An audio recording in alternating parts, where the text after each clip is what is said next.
Do you desire to turn your passion into income? Connect with other creative souls who also dance to the beat of their own drum? I'm Marie-Nicole, and I'm devoted to combining beauty, uniqueness, and connection in everyday living experiences. As a creative professional and Dharma coach, I help people connect to the truth of who they are and facilitate them in embodying their uniqueness. It is my hope in this podcast that I inspire you to live your life on your terms and earn your income through being uniquely you. After all, it's the unique thread that we each contribute to the collective tapestry that creates the whole.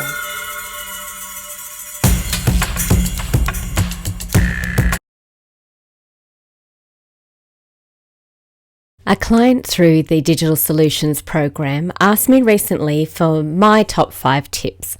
This question has been asked of me in a variety of ways, and a lot, not just in relation to digital solutions, but also business in general. And it's usually asked with an edge of desperation, followed up with something like, I really need this to work. I have no choice. It has to work. I've invested so much into my business and I'm at a point where I just really need it to work now. What is the answer that you would be looking for if you asked this question? Would you like a quick how-to guide on expediting your business growth? Well, if you've been working at it for a few years and you've had a side hustle or taken a side gig to support you while you build your business and you've been giving it your all, then you're probably on the cusp of making it to that next level and just need a few tips for refining what you are doing. If you're new to business, this episode will hopefully help you get off on the right foot. So in this episode, I'm going to share with you my top 5 tips, not as a quick solution to all of your challenges, but as a reminder of what is important to remember, especially when you hit the dip, which we all do in our business journeys. Often when we hit that dip, we're actually not that far away from heading up to the next peak. But before sharing my 5 top tips with you, I want to let you know about the Digital Solutions program. I'm one of the coaches in that program, and it's one of the ways that you can work with me one-to-one with very little monetary investment on your part. It's a government-funded initiative serving micro and small business owners to support you in your journey. So if you're in New South Wales, Australia, have an ABN and run a for-profit micro or small business, even if you're just starting out, for a small fee of $45 plus GST, you can select the All Access option and you get up to 4 hours of coaching, one-to-one, focusing specifically on your needs in the digital space.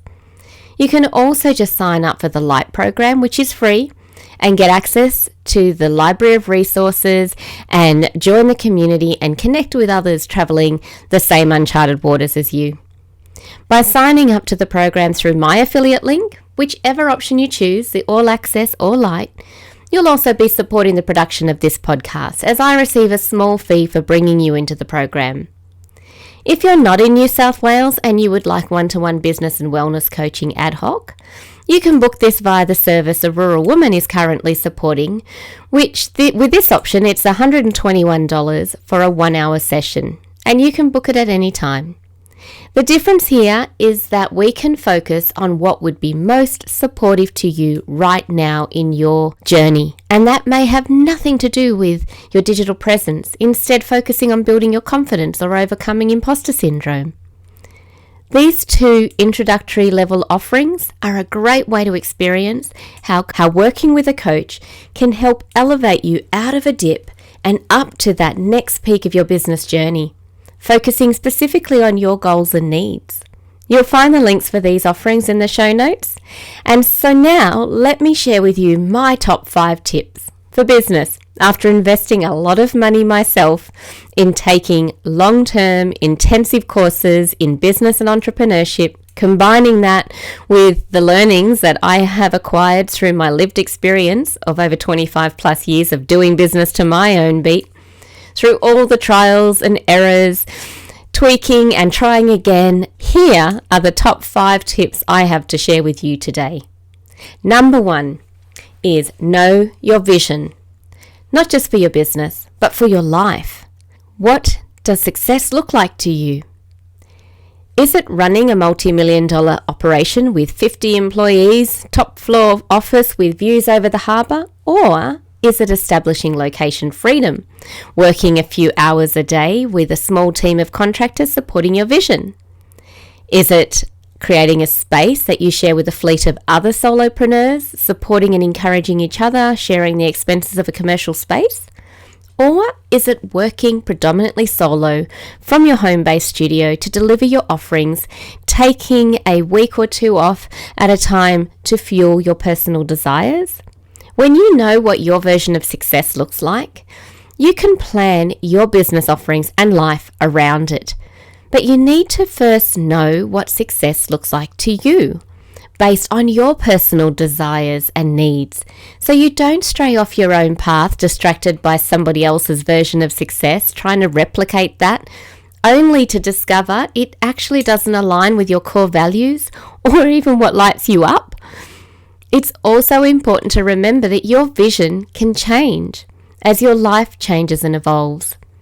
Over 25 years ago, when I started my first business as a portrait photographer, my vision was to one day own a large property where my husband tended to our diverse farm, and I had a studio on the property, which I had high-end clients fly in and have their portraits taken, capturing the essence of who they are in an image.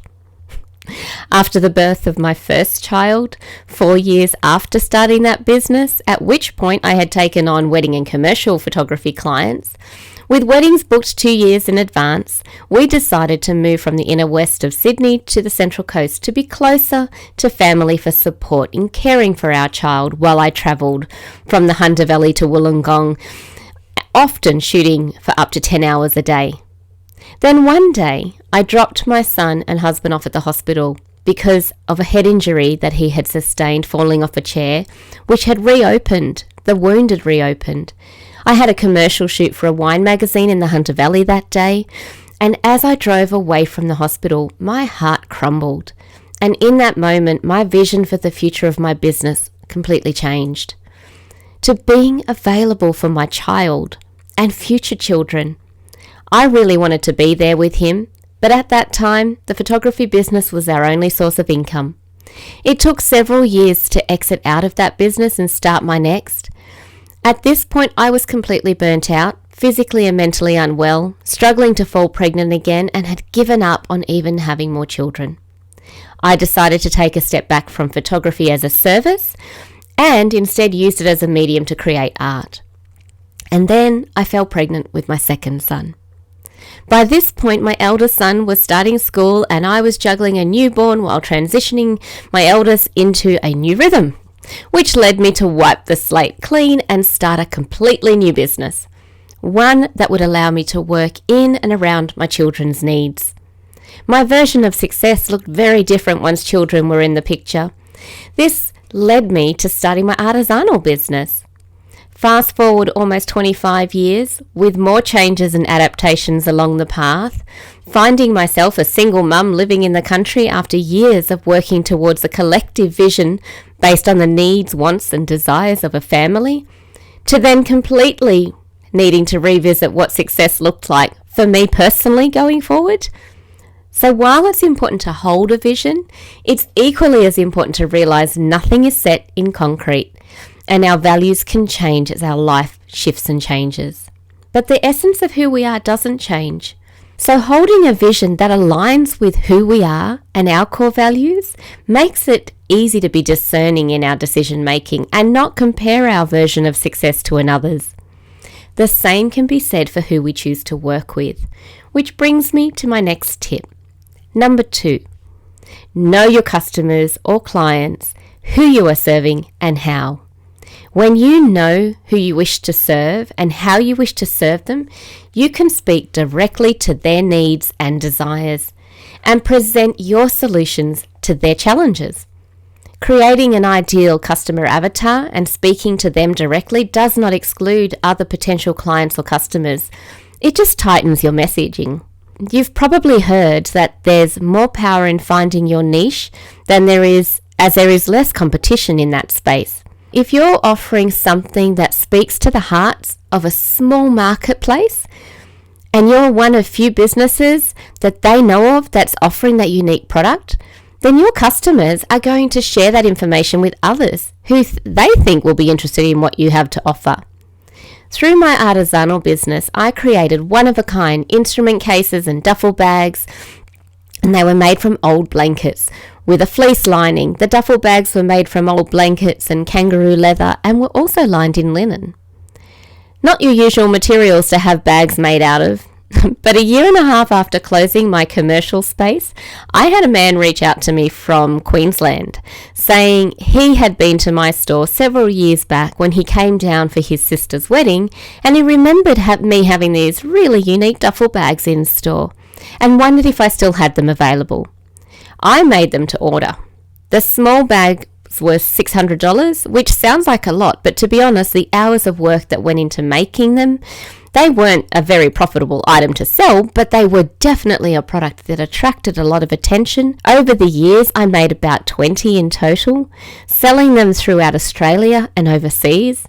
I can't even tell you how many instrument cases I've made, but there were lots, and I sold those globally too. But the point that I'm making here is I was marketing those items to my ideal retail customer, which was one of the branches of my business offerings in that commercial space.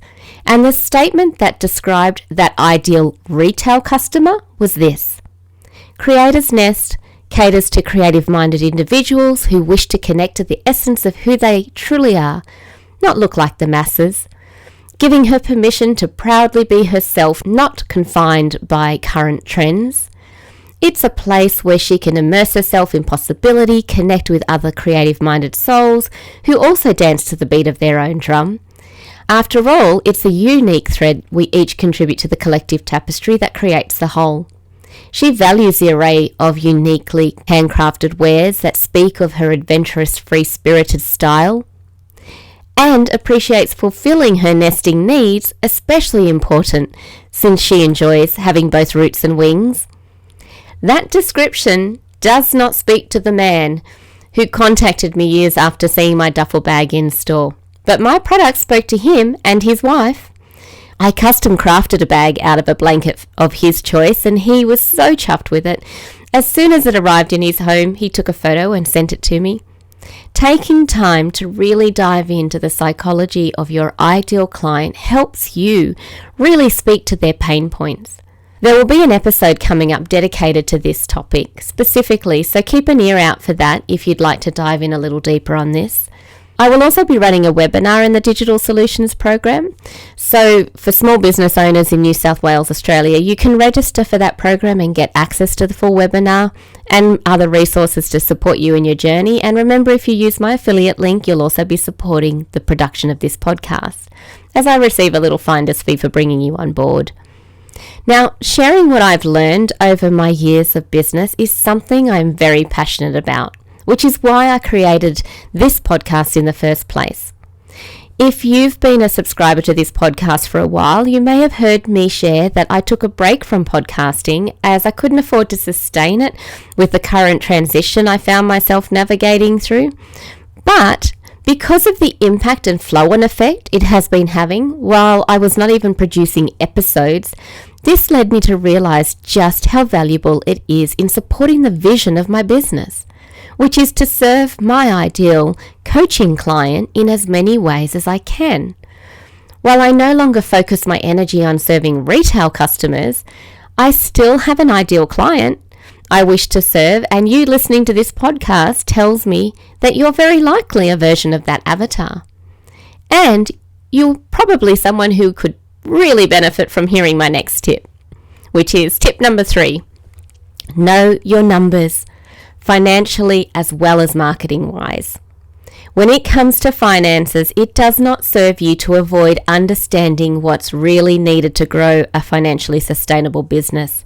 So you need some form of record keeping, even if it's super simple, like creating a cash flow spreadsheet so you can stay on top of the money coming in and the money going out. Plus the details of exactly how much your product or service costs you to produce and deliver. So you know exactly what you need to bring in a profit and pay yourself, especially if you are wishing to let go of that side gig and be able to live off the income you bring in through your business.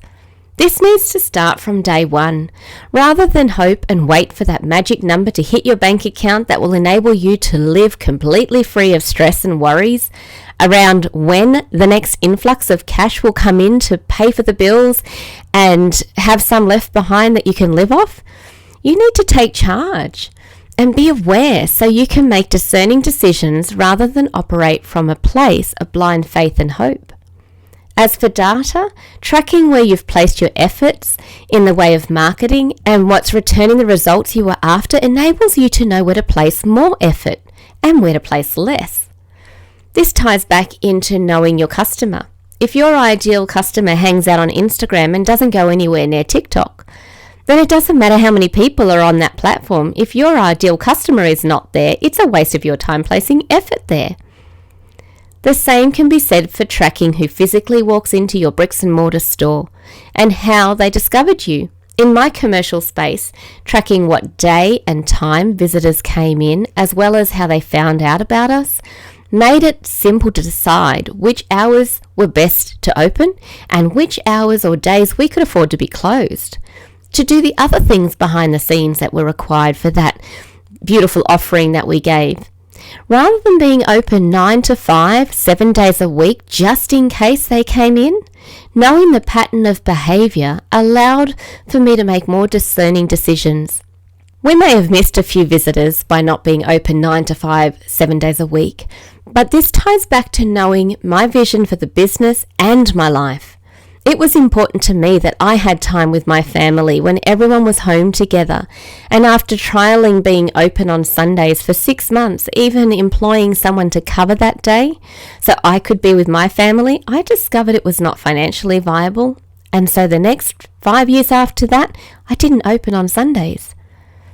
That may have changed over time as the population increased in our region, but for the 6 years that I had my commercial space, I was making decisions based on my life and business goals. Having clients tell me they listened to my podcast and received value from doing so, then receiving emails from people even before they became clients saying they listened to my podcast, made me realize pretty quickly that taking that break in podcasting and focusing my energy on doing work that simply helped pay the bills through freelance work that was not actually serving my ideal client led me to reshuffle my schedule and place the podcast back as a priority. When I came back to my vision of what success looks like to me, empowering people to do business to their own beat, create a harmonious life, contributing to the collective tapestry with their unique thread, made me slap myself in the head and realize I needed to fit this into my days. Also, because it's something I thoroughly enjoy doing, on top of having the impact I hoped it would have. So as a part of me redefining what success in business looks like for me, I too have had to revisit the numbers financially and in terms of marketing, and am currently in the process of making adjustments to reduce outputs related to serving my ideal retail customer and placing more focus on serving my ideal coaching client. Which leads me to tip number 4. Number 4 is, what are you working towards achieving? And what can you do as your first steps towards that goal? The saying, start where you are, use what you've got, do what you can, comes to mind every time someone says, I can't do that because I don't have XYZ. Instead of saying you can't reach that end point, look at what you do have available to you that can enable you to make a step or two closer to reaching that end goal. A simple example of this is starting a mailing list and sending out a regular newsletter. When starting with the free version of the app you're using, do what you can with it. Even if you can't create an automatic series of templates for your customer journey, create a series of emails that will take your entire list on a journey. And then when you start generating revenue through your efforts and can see it's returning on your investment of time, then you can upgrade to the next level, which will enable you to automate the process. Recently, I had a client say that they could not produce the promo images I really wanted to create because they could not afford the photographer, model, and location costs for the shoot. Now, in the past, I collaborated with other designers to hire a photographer, a model, a hair and makeup artist, and capture shots that I thought would represent my brand best, but then found those images had a limited lifespan. So instead, I started capturing photographs of my garments and products on my own, using myself as a so-called model. I don't think of myself as model material at all, quite the opposite really. I realized though that selling my garments and products to women who did not feel like model material meant that having my products captured in images on a model was actually creating a barrier. As they would often say, it wouldn't look like that on me though. So when I started using myself as the model, that broke down that barrier. And then they could see that if it looked good on me, it could look good on them. My whole ethos was to empower women to step out into their days and effortlessly move through them, doing what they are here to do to serve the collective, without being distracted by feeling that they did not have the physique to carry off the garments that they were wearing. My garment designs were all about owning your style and not trying to pull off a current trend or look. When it came to starting this podcast, I wanted to start with creating a video version straight away, not just audio. And I didn't have, and I still don't have, the camera dedicated to this. Even though I'd like to buy one someday, I have an ongoing conversation with my eldest son about which camera I should look at buying. He works as a sound, lighting and vision technician, and he's always up to date with the latest technology in terms of equipment and apps and that I could use to be doing things better. But for now, I use the camera on my computer, and for the first 40 episodes, I also used a cheap gaming mic to record the audio until he gifted me a better microphone. It's still not the best equipment out there, but it works. Rather than not having the right equipment hold me back from getting started, I decided to focus more on learning the process of creating a podcast and seeing if it would lead to the outcomes I desired in terms of reaching my ideal coaching clients before investing in the equipment. None of the clients I have had come through learning about my offerings via this podcast have made any comment about my equipment or the quality of my audio or even video. They have all focused on the value they received from the content that I've shared. So the essence of this tip goes back to that: start where you are, use what you've got, do what you can, and focus on progress over perfection. Now for number 5, which I think is the most important tip of all. And number 5 is know your personal needs and take care of yourself. No one else knows what you need to maintain your health and well-being. So don't hope for a time that you will be able to put yourself on that list of priorities. If you've been listening to my podcast for a while, you would have heard me say before that you are your business's greatest asset. And I stand by that statement wholeheartedly. You'd be surprised to learn how often I'm told that I'm lucky because I'm healthy, I look younger than my age, and I've maintained my vibrance despite my recent personal challenges of becoming a self-employed single mum. Believe me, I am not lucky. I prioritize my health and well-being, and I have because I have witnessed and experienced firsthand what happens when we neglect to take personal responsibility for our health and well-being. I've been burnt out before. I know what it feels like. I have a tendency towards being a workaholic, especially when I'm doing what I'm super passionate about.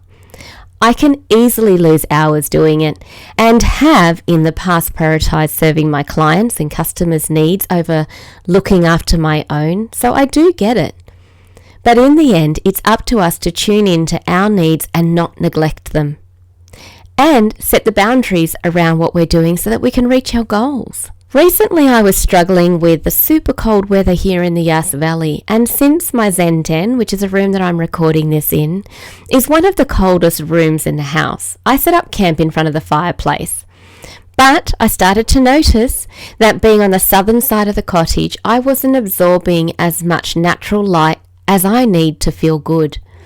So I decided to head back into this room after attending a webinar that focused on the art of sacred space based on ancient Andean wisdom teachings, and hearing about the impact of the direction that we are facing when we open sacred space for others to share.